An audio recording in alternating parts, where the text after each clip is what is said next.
Hello risers, तो welcome back to the channel. इस कहानी की शुरुआत में हम हमारी फीमेल लीड मुयाओ को एक बेसमेंट के अंदर देख पाते हैं, जहाँ पर उसकी तबीयत काफी ज्यादा खराब लग रही थी और वो अपनी एक मेडिसिन लेने के लिए उसकी तरफ जा ही रही थी, जो कि उससे थोड़ी दूरी पर पड़ी हुई थी। लेकिन मुयाओ अपनी उस मेडिसिन को उठाती उससे पहले यहाँ पर उसकी बहन आ जाती है, जो कि मुयाओ को उसकी मेडिसिन लेने ही नहीं देती। दरअसल मुयाओ को सांस प्रॉब्लम थी, उसे अस्थमा था, इस वजह से वो एक पंप लिया करती थी, जो कि अस्थमा के पेशेंट अक्सर लिया करते हैं। वहीं याओ तो काफी ज्यादा तड़प रही थी, लेकिन लिन को याओ के ऊपर जरा सी भी दया नहीं आती। वो तो उसे उसकी मेडिसिन देती ही नहीं है, जिसकी वजह से याओ यहाँ पर मारी जाती है। तभी अचानक उसकी आंख उसके बेड के ऊपर खुलती है। जैसे याओ की आंखें खुलती है, वो अपने सामने लगा हुआ एक कैलेंडर देख पाती है और देख पाती कि वो 2020 में आ गई है। फिर याओ खुद से कहती है कि इसका मतलब ये है कि मेरा एक और बार रिबॉर्न हुआ है। याओ तो ये सोच कर ही काफी ज्यादा खुश थी।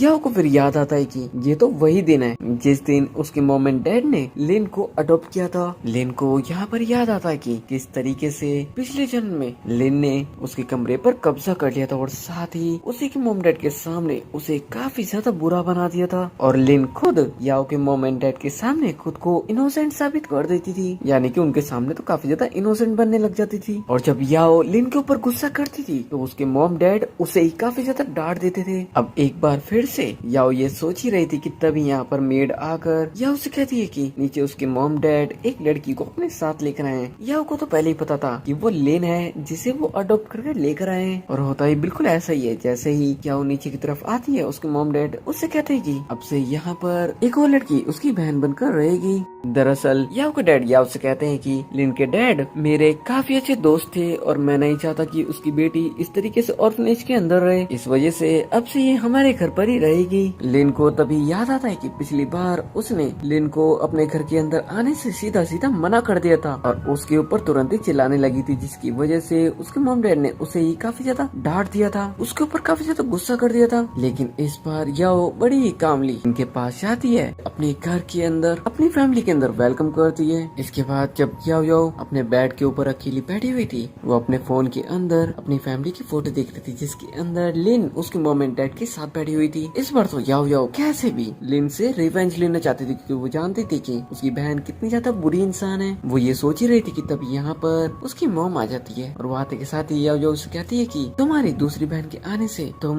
ज्यादा दुखी मत होना, क्योंकि तुम अब भी मेरे लिए वैसी ही हो जैसे पहले थी, मेरी अच्छी बेटी। याओ अपनी मॉम से कहती है कि अब आप बाहर जाइए क्योंकि मुझे नींद आ रही है, और याओ की मॉम बाहर चली जाती है। जाते हुए याओ की मॉम याओ से कहती है कि कल तुम्हारा बर्थडे है और मेरे पास तुम्हारे लिए एक अच्छा सरप्राइज भी है। याओ की मॉम यहाँ से जा ही रही थी, तभी उन्हें एक मैसेज आता और ये लिन का मैसेज था, जो कि कह रही थी कि मॉम मुझे अपने कमरे के अंदर बहुत ज्यादा डर लग रहा है, आप यहाँ पर आ सकती हो क्या। अब मॉम क्या करती, मॉम तो सीधा लिन के पास चली जाती है। अब नेक्स्ट मॉर्निंग जैसे याओ बाहर की तरफ आती है, उसके मॉम डैड उसे सरप्राइज देते हुए वहाँ पर केक लेकर आ जाते हैं, लेकिन वो केक कट करते उससे पहले यहाँ पर याओ का ब्रदर आ जाता है, जो कि अपने मॉम एंड डैड से कहने लग जाता है कि लिन मुझे पूरे घर के अंदर नहीं दिख रही, जरूर याओ ने उसके साथ कुछ किया है क्योंकि इसे वो पसंद नहीं है ना। अब ये चीज जानकर याओ के मॉम एंड डैड तो याओ को काफी ज्यादा डांटने लग जाते हैं, जबकि याओ ने तो कुछ करा ही नहीं था। वो तो मन के अंदर यही सोच रही थी कि पिछले जन्म में भी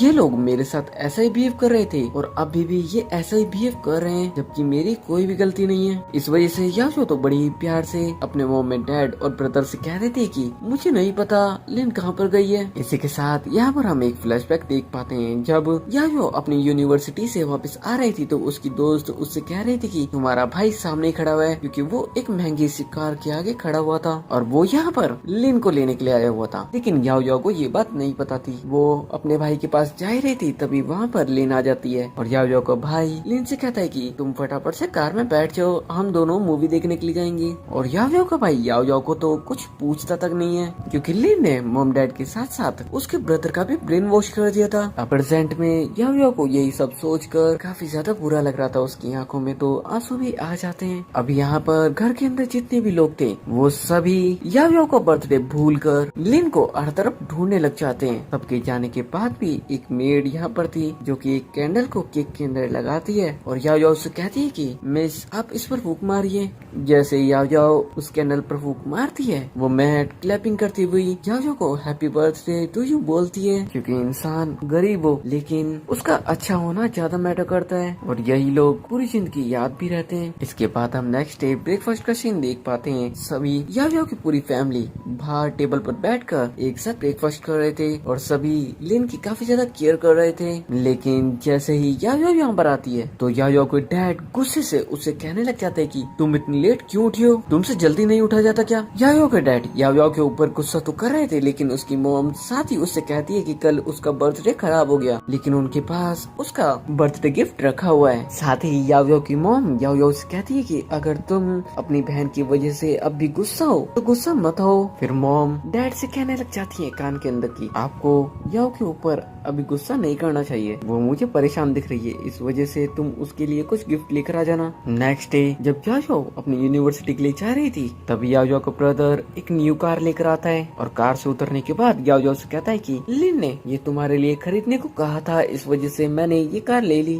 याओ याओ को तो मन के अंदर ही काफी ज्यादा गुस्सा आ रहा था। इसके बाद हम याओ याओ और उसके मॉम डैड और लिन को साथ बैठा हुआ देख पाते हैं, जहाँ पर याओ याओ के मॉम डैड याओ याओ से कह रहे थे कि तुम मेडिकल की स्टडी कर रही हो ना, तुम्हारी बहन भी मेडिकल की स्टडी करना चाहती है, इसलिए ये भी अब से तुम्हारे साथ ही जाएगी, इस वजह से तुम इसका ख्याल रखना। यहाँ पर हम लिन को भी देख पाते हैं जो कि मॉम एंड डैड के सामने बहुत ही ज्यादा प्यार से बात कर रही थी और कह रही थी कि सिस्टर तुम्हें मेरी फिक्र करने की जरूरत नहीं है, मैं अच्छे से रहूंगी और मैं अपना ख्याल भी रख सकती हूँ। याओ याओ तो जानती थी लिन सिर्फ नौटंकी कर रही है, इस वजह से याओ याओ यहाँ से उठकर अपने रूम के अंदर जाना चाहती और वो जा भी रही थी लेकिन तभी उसका भाई उसे रोककर उससे कहने लग जाता है कि अभी अभी लिन ने तुमसे माफी मांगी और तुम उसे माफ भी नहीं कर सकती, तुम किस तरीके की बहन हो। अब याओ याओ को ब्रदर ये कह ही रहता हम लिन को देख पाते हैं जो कि याओ याओ के ब्रदर से कहने लग जाती है कि तुम्हें याओ याओ के ऊपर गुस्सा करने की जरूरत नहीं है, गलती मेरी थी, मेरी वजह से याओ याओ का बर्थडे खराब हुआ। अब लिन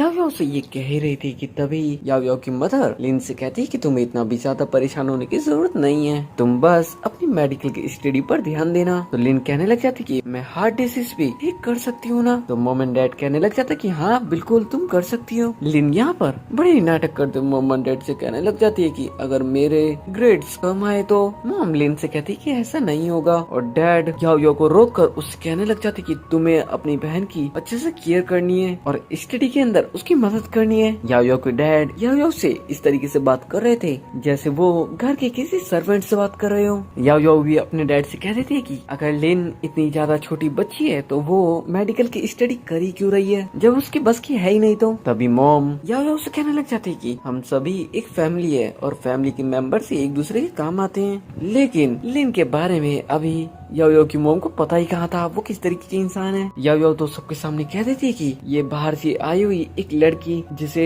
आप अच्छा समझ रहे हो वो बिल्कुल भी अच्छी नहीं है। अब इस बात से तो याओ याओ के डैड को काफी ज्यादा गुस्सा आ जाता है, वो तो याओ याओ को एक जोर से थप्पड़ मार देते हैं। हम लिन को देख पाते हैं जो कि बैठे बैठे काफी ज्यादा खुश हो रही थी। याओ याओ अपनी पूरी फैमिली से यहाँ पर कहती है कि मैं तो बस उस दिन का वेट कर रही हूँ जब तुम सभी को काफी ज्यादा रिग्रेट होने वाला है। गुस्से से ये कहकर याओ याओ तो यहाँ से चली जाती है, जिसके साथ ही याओ याओ हमें बताती है कि पिछली बार तो उसने इतनी स्टडी नहीं करी थी लेकिन इस बार मैं काफी ज्यादा स्टडी कर रही हूँ क्योंकि मैं जानती हूँ मैं लिन से काफी ज्यादा बेहतर हूँ और इस बार मैं बिल्कुल भी हारना नहीं चाहती। और इस बार याओ याओ वाकई में काफी ज्यादा मेहनत कर पोस्ट ग्रेजुएट एंट्रेंस एग्जाम भी पास कर लेती है और प्रोफेसर ली के मेडिकल ग्रुप के अंदर भी आ जाती है। अब जैसे याओ याओ ने ये किया था हम लिन को देख पाते हैं जिसे याओ याओ का सक्सेस होना बिल्कुल भी अच्छा नहीं लग रहा था, यानी कि याओ याओ को आगे बढ़ता लिन बिल्कुल भी नहीं देख सकती थी। इसी के साथ हम याओ याओ की फैमिली का सीन देख पाते हैं। सभी जब टेबल पर खाना खा रहे थे तो याओ याओ के डैड पूरी फैमिली के सामने कह रहे थे कि हमारी याओ याओ काफी अच्छी है मेडिकल की स्टडी के अंदर, उसके इस बार इतने अच्छे ग्रेड आए कि याओ याओ यहाँ पर प्रोफेसर ली के सबसे famous group drug development group के अंदर गई है। अब यहाँ पर फैमिली के सामने याओ याओ की बहुत ज्यादा अच्छी अच्छी बातें हो रही थी तो हम लिन को देख पाते हैं जिसे वहाँ पर बैठे बैठे बिल्कुल भी अच्छा नहीं लग रहा था। अब कैसे तो लिन को सभी का ध्यान अपनी तरफ अट्रैक्ट करना था, इस वजह से वो वहाँ पर अपने हार्ट पर हाथ रखकर नौटंकी करने लग जाती है जैसे उसे हार्ट अटैक आया हो। लेकिन हकीकत में तो वो सिर्फ नौटंकी कर रही थी और इस बात का याओ याओ को बहुत ही अच्छे से पता था। अब मॉम डैड एंड ब्रदर लिन को लेकर हॉस्पिटल चले जाते हैं और यहाँ पर रह जाते हैं मेड और याओ याओ। मेड याओ याओ से कहती है कि आप अब क्या करोगे, तो याओ याओ मेड से कहती है कि टेबल पर इतना सारा खाना रखा है स्वादिष्ट स्वादिष्ट, क्या तुम खाना नहीं चाहती। फिर याओ याओ उसे टेबल पर बैठकर वो खाना खाने को कहती है, क्योंकि यहाँ पर एक मेड ही तो थी जो कि याओ याओ से काफी अच्छे से बात करती थी। भले ही वो काफी ज्यादा गरीब थी लेकिन वो काफी ज्यादा अच्छी भी थी।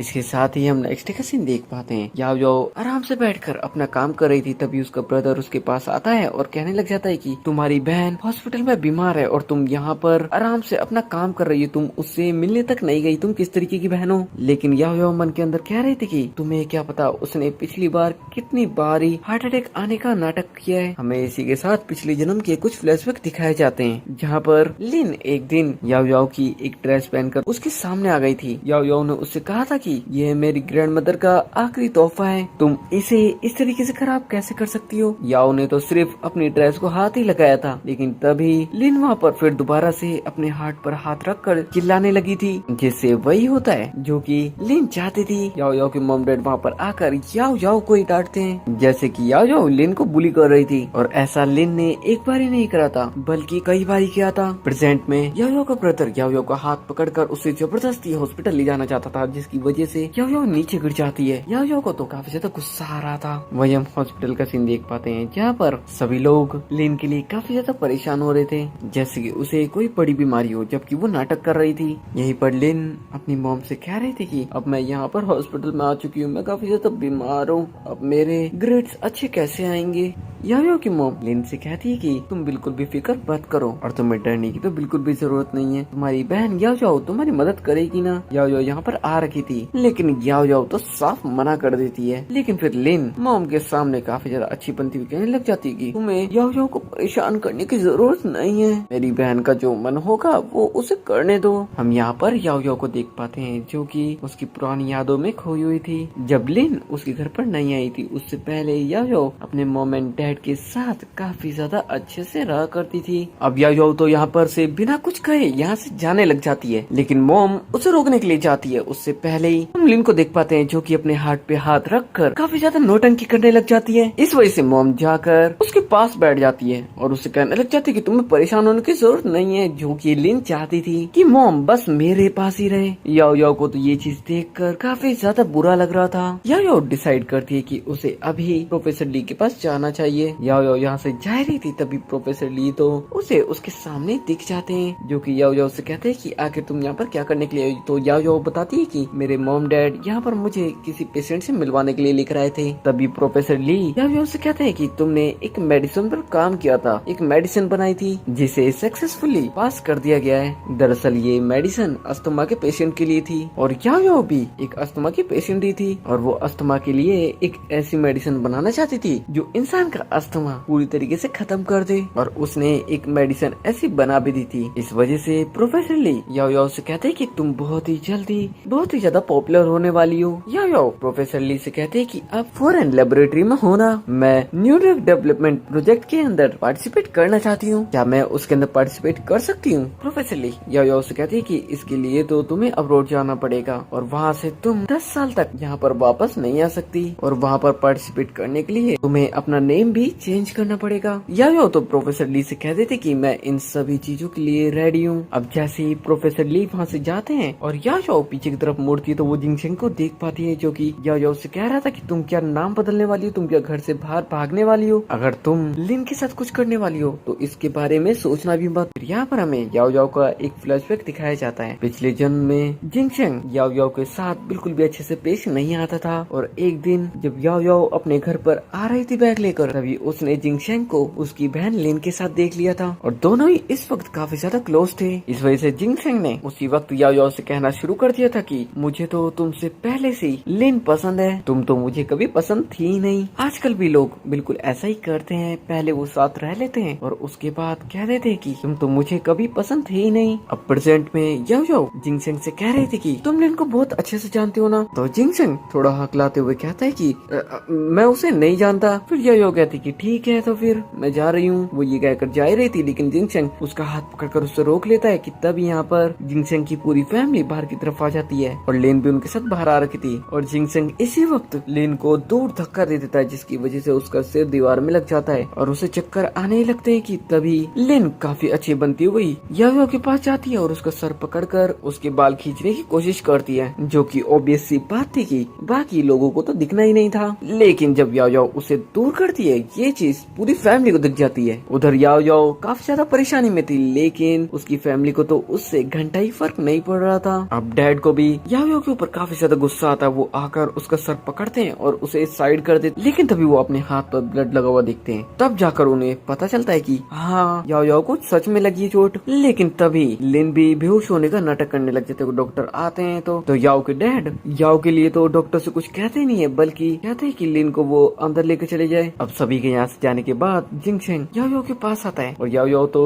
बेहोश होकर नीचे गिर चुकी थी और जिंगसन को लग रहा था कि वो नौटंकी कर रही है। लेकिन तभी डॉक्टर उसे देखता है और फटाफट से उसका इलाज करता है। अब जैसे ही याओ की आंखें खुलती है, वो अपने सामने अपनी फैमिली को खड़ा हो पाती है। यहीं पर उसका भाई उससे कह रहा था कि डॉक्टर ने कहा है कि तुमने कोई मेडिसिन ली थी जिसकी वजह से तुम्हें चक्कर आ गए। तो याओ बताती है कि मैंने अस्थमा के लिए एक मेडिसिन तैयार की थी, बस मैंने वही ली थी और मैं उसकी वजह से बिल्कुल भी बेहोश नहीं हुई हूँ। जबकि डैड को तो अच्छे से पता था उसके सिर पर चोट लगी थी, लेकिन सारी फैमिली वालों के अंदर दिमाग ही कहाँ था जो कि वो समझ पाते। यहाँ पर सभी लोग याओ को एक बेवकूफ इंसान समझ रहे थे और अब भी उसकी फैमिली के मेंबर्स यानी कि उसके मॉम एंड डैड उससे कह रहे थे कि तुम्हें लिन के साथ अच्छे से पेश आना चाहिए, वो बहुत देर से तुमसे माफी मांग रही है। लेकिन याओ तो साफ साफ कहते थे कि इस कचरे को मैं अपने पास नहीं रखना चाहती, इसे बाहर जाकर डस्टबिन में डाल दो। लेकिन इस बात से तो डैड को काफी ज्यादा गुस्सा आ जाता है और वो याओ की हालत को समझते तक नहीं है और उसे एक थप्पड़ मार देते हैं। और हम लिन को देख पाते हैं जो कि ये देखकर काफी ज्यादा खुश हो रही थी, लेकिन फिर हमेशा की तरह वही नाटक करने लग जाती है डैड का हाथ पकड़ के कि आप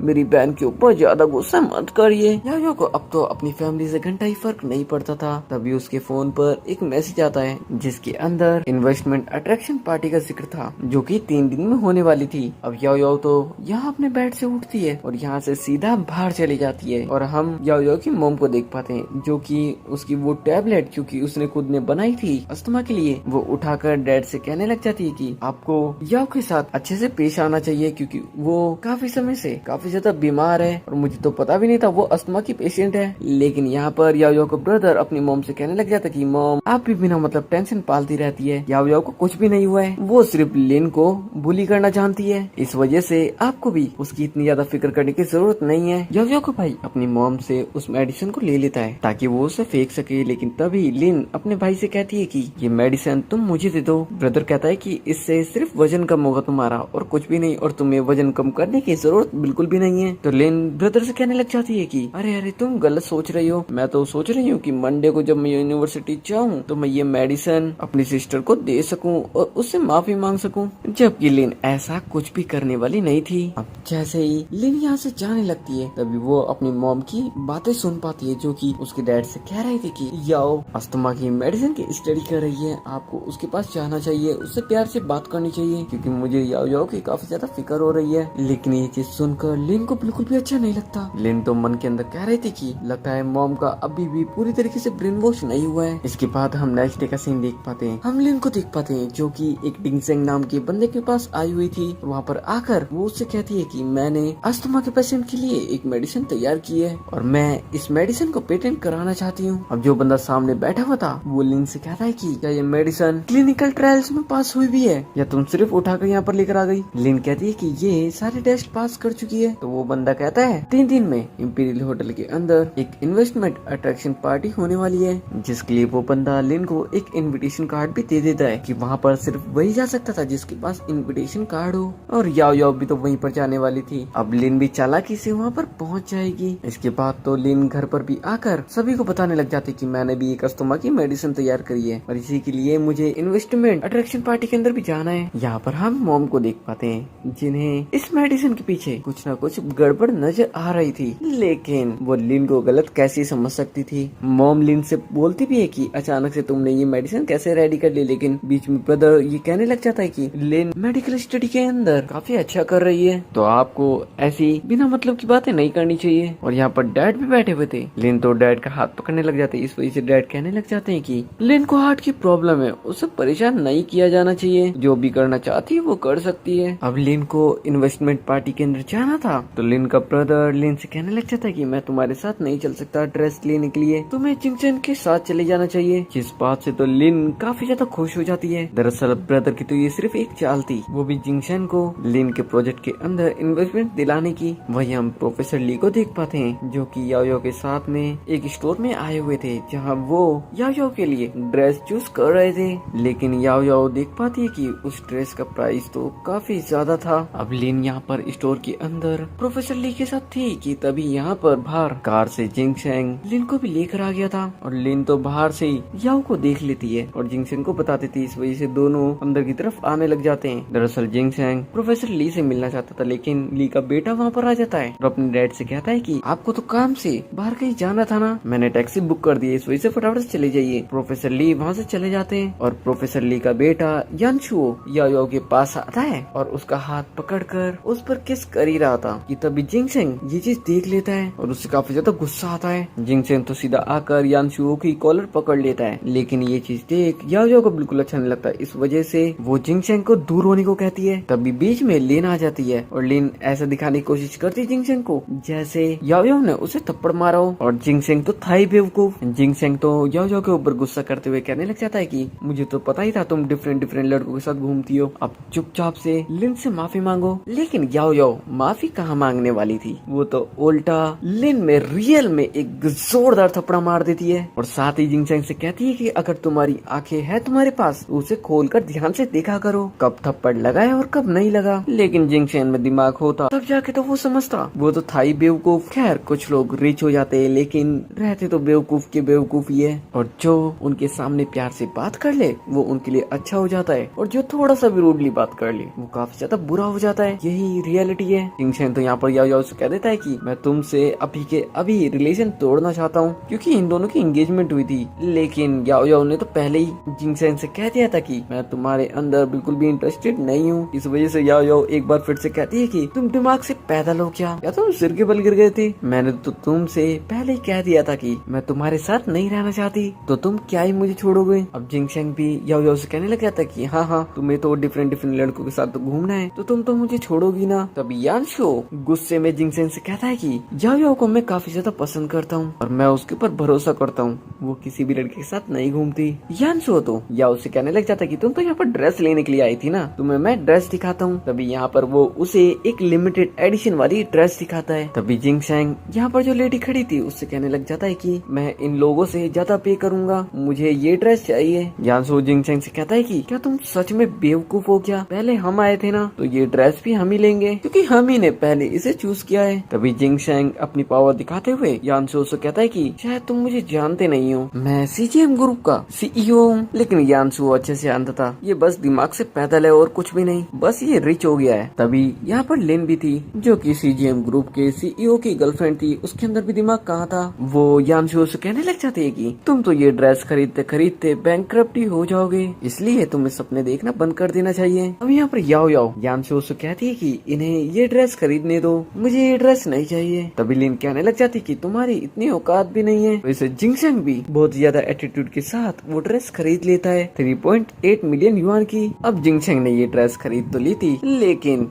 याओ उसे यहाँ से ऐसे ही कैसे जाने दे सकती थी। वहाँ पर एक सीजर पड़ी हुई थी जिसको उठाकर याओ तो उस ड्रेस को कट कर देती है और उस ड्रेस को उठाकर सीधा लिन के मुंह पे फेंक के मारती है जिसकी वजह से वो नीचे बुड़क जाती है। तभी यहाँ पर हम एक टेलर को आया वो देखते हैं जो कि डिजाइनर जेनेसिस नाम से काफी ज्यादा पॉपुलर था और इसे यहाँ पर यानशो ने ही बुलाया था याओ के लिए ड्रेस बनवाने के लिए। यहाँ पर लिन काफी ज्यादा खुश हो रही थी नीचे पड़ी, उसे लग रहा था कि उसके प्यारे जिंगशेंग ने उस टेलर को यहाँ पर बुलाया है। लिन तो जिंगशेंग से कहने लग जाती है कि इस टेलर को यहाँ पर बुलाने के लिए शुक्रिया। तभी वो टेलर कहता है कि तुम उसे शुक्रिया की कह रही हो, आखिर ये है कौन। तो लिन जेनेसिस टेलर से कहती है कि तुम जिंगशेंग को नहीं जानते, सीजीएम ग्रुप का सीईओ, इसी ने तो तुम्हें यहाँ पर बुलाया है ड्रेस बनवाने के लिए। जेनेसिस कहता है कि अब ऐसे छोटे मोटे ग्रुप के सीईओ मुझे ड्रेस बनाने को कहेंगे, इसकी जैसे तो मेरे आगे पीछे घूमते रहते हैं। तब यहाँ पर जेनेसिस की नजर यानशो पर जाती है और वो कहता है कि मिस्टर ली आप यहाँ पर क्या कर रहे हो, आप तो एम्पायर ग्रुप के सीईओ हो ना।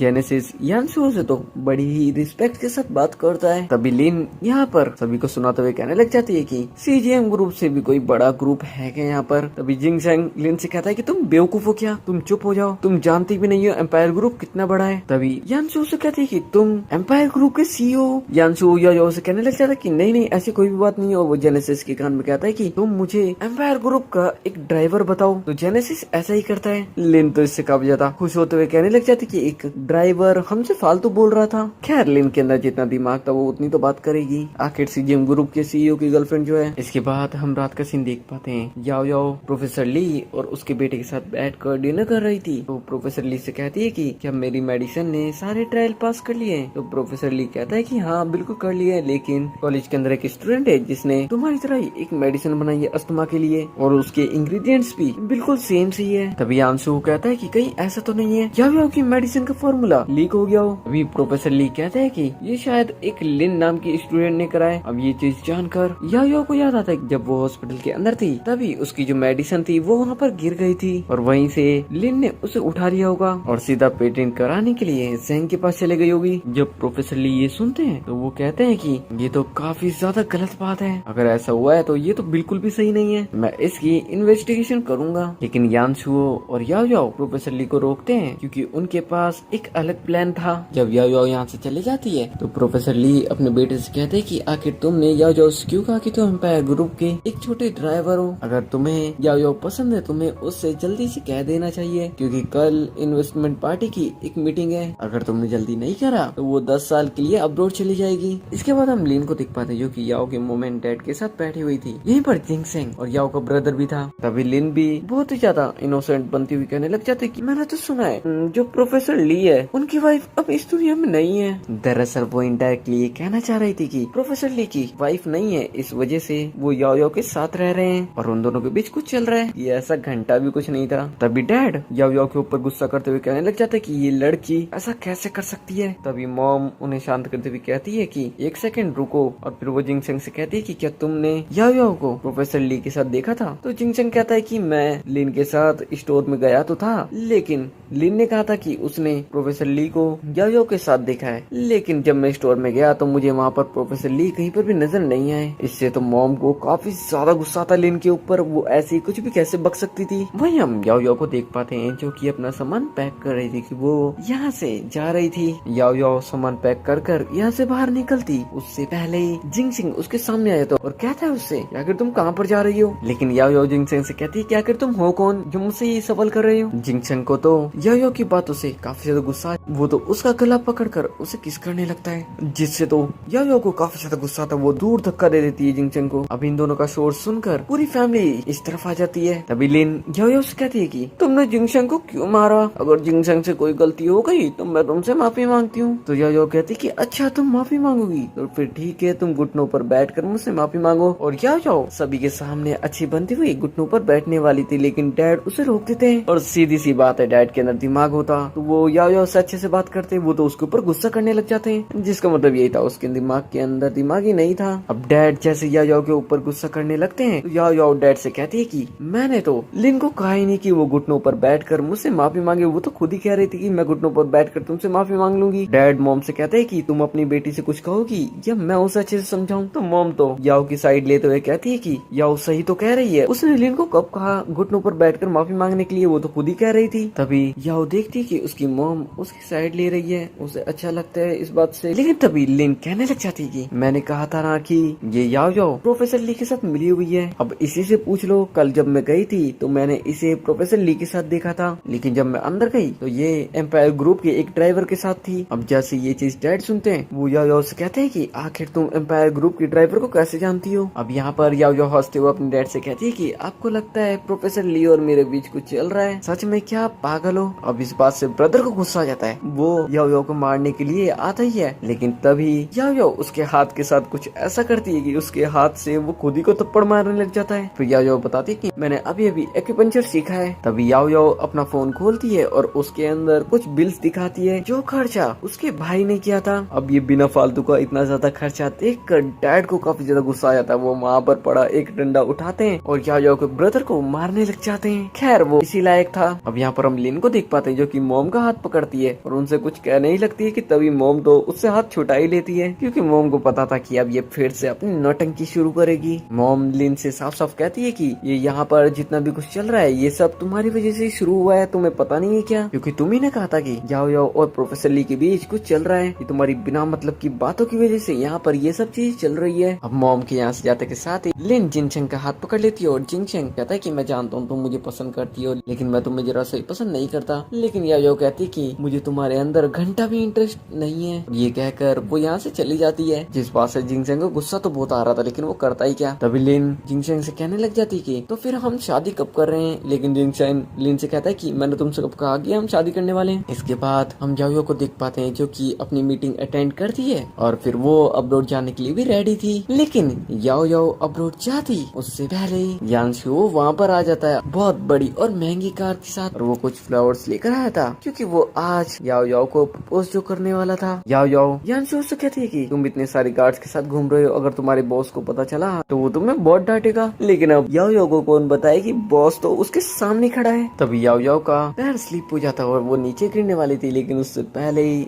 यानशु उसे पकड़ लेता है। यहाँ पर यानशु याओ को अपनी हकीकत नहीं बताता, लेकिन अंदर जाने के बाद वो तो उसे डायरेक्ट प्रपोज कर देता है और याओ भी उसका प्रपोजल एक्सेप्ट कर लेती है। इसके बाद हम एक पार्टी का सीन देख पाते हैं जहाँ पर लिन काफी ज्यादा रेडी होकर आई थी और यहीं पर याओ भी रेडी होकर आ जाती है। जैसे याओ की फैमिली उसे देखती है तो मॉम याओ से पूछने लग जाती है कि आखिर वो इतने दिन कहाँ पर थी, वो ठीक तो है ना? लेकिन मॉम के अलावा याओ की किसी और को घंटा ही फिक्र नहीं थी। लेकिन यहाँ पर याओ को पता नहीं क्या होता है कि सभी के सामने वो लिन की काफी ज्यादा तारीफें करने लग जाती है और कहने लग जाती है कि उसकी बहन लाखों में एक है, वो तो बहुत ज्यादा अच्छी है और उसकी जैसी सिस्टर किसी को कभी भी नहीं मिलेगी और वैसे भी किसी को चाहिए भी नहीं। लेकिन मॉम यहाँ पर मन के अंदर सोच रही थी कि आज याओ इतना अलग बिहेव क्यों कर रही है। तभी यहाँ पर याओ माइक उठाती है और सभी के सामने कहने लग जाती है कि मेरे प्यारे सिस्टर, ये पार्टी खास तुम्हारे लिए ही तो है, इसलिए तुम्हें सभी को एक स्पीच देनी चाहिए। तुमने आखिरकार इतनी अच्छी मेडिसिन जो बनाई है उसके ऊपर एक स्पीच तो बनती है ना।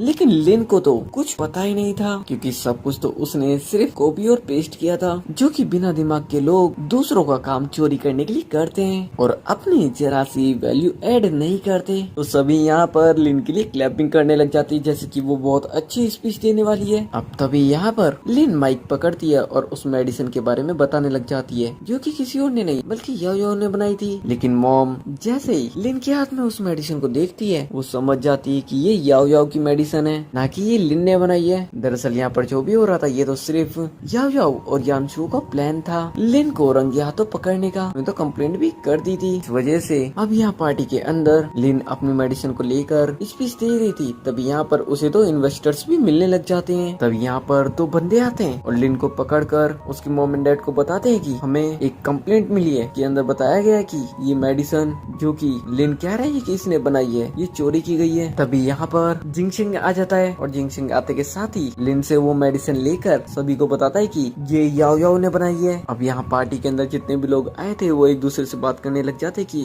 याओ फैमिली की अडॉप्टेड डॉटर इतनी बुरी है। ये कहते के साथ ही सभी यहाँ से पार्टी छोड़कर भाग जाते हैं। अब यहाँ पर जिंगशिंग याओ को ढूंढना चाहता था और साथ ही उसकी मॉम भी उसे देखना चाहती थी। लेकिन तभी यहाँ पर प्रोफेसर ली आते हैं और आकर याओ की मॉम डैड को बताते हैं कि याओ ने ऑफिशियली अपना नाम चेंज करा लिया है और अब वो अब्रॉड भी जाने वाली है, इस वजह से तुम में से कोई भी उससे नहीं मिल सकता। डैड यहाँ पर प्रोफेसर ली से कहने लग जाते कि मुझे मेरी बेटी से मिलना है, लेकिन प्रोफेसर ली तो उन्हें दूर भुड़का देते हैं और तभी जिंगशिंग कहने लग जाता है कि वो मेरी फियांसे है, मुझे उससे मिलना है। प्रोफेसर ली जिंगशिंग से कहते हैं कि अब इतना चिल्लाने की और उछलने की जरूरत नहीं है, क्योंकि तुमने कभी भी उसे फियांसे की तरह देखा ही नहीं है और अब बड़ी तुम्हें उसकी याद आ रही है। तभी यहाँ पर प्रोफेसर ली के साथ जो बंदा आया था वो जिंगशिंग से कहता है कि जिससे तुम पहले मिले थे यानी कि यानशु, वो एम्पायर ग्रुप का ड्राइवर नहीं है बल्कि एम्पायर ग्रुप का सीईओ है और याओ के साथ उसने कब की मैरिज कर ली है। इसके साथ ही हमें 3 साल बाद का वक्त दिखाया जाता है। हम याओ को देख पाते हैं यानशु के साथ में और दोनों ही काफी ज्यादा खुश थे और अब याओ भी काफी ज्यादा सक्सेसफुल थी। यानशु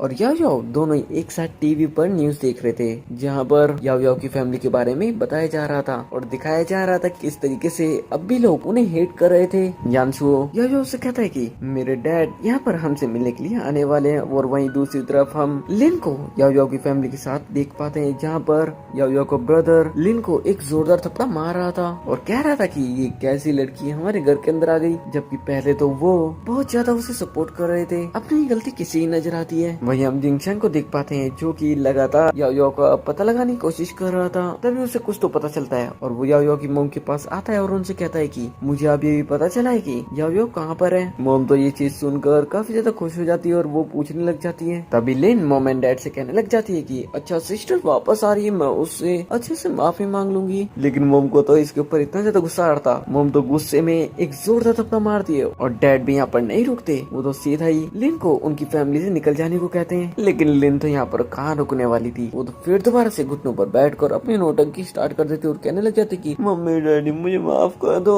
मैं आगे से ऐसा कुछ भी नहीं करूंगी। लिन तो रोते रोते मोम के पैर पकड़ती है, लेकिन मोम तो उसके गाल पर एक जोरदार थप्पड़ मारती है और कहती है कि मैंने लाइफ में सिर्फ एक ही बार गलती करी है, तुम्हें अडॉप्ट करके, इस वजह से मुझे दोबारा गलती नहीं करनी। अब लिन खड़े होने की कोशिश कर ही रही थी, तभी ब्रदर ऊपर से एक और थप्पड़ मारता है। खैर अब तो पता चल ही रहा होगा याओ को कैसा ही लगता था पहले जब वो याओ के साथ ये सब करती थी। डैड तो लिन का एक डॉक्यूमेंट पर फिंगरप्रिंट लेकर यहाँ से निकल जाते हैं। लिन तो जिंगशन को रोकने की कोशिश करती, लेकिन जिंगशन कौन सा रुकने वाला था, वो तो खुद भी उसी के जैसा था। इसके साथ ही हम याओ को देख पाते हैं जो कि एक इवेंट में आ रखी थी और यहाँ पर काफी सारे लोग उसके सिग्नेचर ले रहे थे क्योंकि वो अब काफी ज्यादा सक्सेसफुल थी। अब यहाँ से याओ जा ही रही थी कि तभी एक बंदा आकर याओ के साथ बदतमीजी करने लग जाता है, क्योंकि वो बंदा याओ के क्लोज आने की कोशिश कर रहा था और याओ ने उसे दूर कर दिया था। लेकिन वो बंदा तो इससे काफी ज्यादा भड़क जाता है। याओ कौन से कम थी, वो तो उसके मुंह पे फेंक के पानी मारती है। ये बंदा जब याओ को मारने जा ही रहा था तभी यहाँ पर जिंगशन आकर उसका हाथ पकड़कर उसे दूर कर देता है। याओ तो यहाँ पर कम्प्लीटली शॉक थी कि जिंगशन ने उसे कैसे ढूंढ लिया। याओ जिंगशन से कहती है कि मुझे तुम्हारी बिल्कुल भी जरूरत नहीं है, इसलिए यहाँ से तुरंत ही निकल जाओ। लेकिन तभी यहाँ पर याओ की पूरी फैमिली आ जाती है। यहाँ पर आते के साथ ही मॉम डैड और ब्रदर याओ से माफी मांगने लग जाते हैं अपनी गलती के लिए। लेकिन याओ अब उनके साथ रहना नहीं चाहती थी, इस वजह से वो कहने लग जाती है कि शायद आप लोगों को गलतफहमी हुई है, मेरा नाम याओ नहीं है, क्योंकि उसने 3 साल पहले नाम चेंज कर लिया था।